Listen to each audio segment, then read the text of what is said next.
एक समय की बात है, उद्दालक नाम के एक महान ऋषि थे। उनका 12 साल का एक बेटा था, श्वेतकेतु। श्वेतकेतु अपना ज्यादातर समय दोस्तों के साथ खेलने और मस्ती करने में बिताता था। उसके पिताजी को उसकी शिक्षा की बहुत चिंता थी, इसलिए उन्होंने श्वेतकेतु को एक अच्छे और योग्य गुरु के पास शिक्षा लेने के लिए भेज दिया। कुछ समय पश्चात श्वेतकेतु अपनी शिक्षा पूरी करके अपने घर वापस लौट आया। उसके पिताजी को यह महसूस हुआ कि श्वेतकेतु को अपने ज्ञान का बहुत घमंड हो गया है। वह जानते थे कि इतना अहंकार उसके लिए ठीक नहीं है, यह उसे जीवन के सच तक नहीं पहुंचने देगा। उसे समझाने के लिए एक दिन उन्होंने उसे अपने पास बुलाया और पूछा, बेटा, क्या तुम्हें वह ज्ञान मिला है जिससे न सुनाई देने वाला भी सुनाई दे, न सोचे जाने वाला भी सोचा जाए, और जिसे नहीं जाना जा सकता उसे भी जाना जा सके?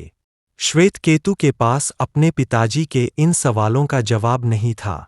उसके पिताजी ने उसे समझाते हुए कहा, इस मिट्टी को देखो, जब कुम्हार इससे घड़ा बनाता है तो इसका रूप और आकार बदल जाता है, पर असल में वो घड़ा होता तो मिट्टी ही है। इसी तरह इस संसार की सारी चीजें उसी एक भगवान के अलग अलग रूप, रंग और आकार है।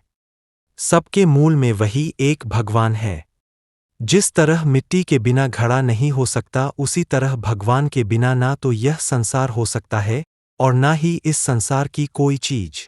तुम भी भगवान का ही एक रूप हो, श्वेतकेतु। ऋषि उद्दालक ने श्वेतकेतु से कहा कि मिट्टी के ढेले के बारे में जानकर हम उससे बनी हर चीज के बारे में जान सकते हैं, क्योंकि मिट्टी से बनी हर चीज का मूल तो मिट्टी ही है। श्वेतकेतु उनकी बात समझ गया, पर वो चाहता था कि पिताजी यह साबित करें कि हर चीज में भगवान है। पिताजी ने उसे बरगद के पेड़ का एक फल दिया और उसे काटने को कहा। श्वेतकेतु ने ऐसा ही किया। पिताजी ने उससे पूछा, फल के अंदर क्या है? इसमें बीज है पिताजी, श्वेतकेतु ने कहा। फिर पिताजी ने कहा, अब इस बीज को काटकर देखो, इसमें क्या है? इसमें तो कुछ भी नहीं है पिताजी, श्वेतकेतु ने कहा। जिसे तुम नहीं देख पा रहे हो वही शक्ति, भगवान, एक बड़ा सा बरगद का पेड़ बनेगा, पिताजी बोले। अपनी बात साबित करने के लिए पिताजी ने उसे एक और उदाहरण दिया।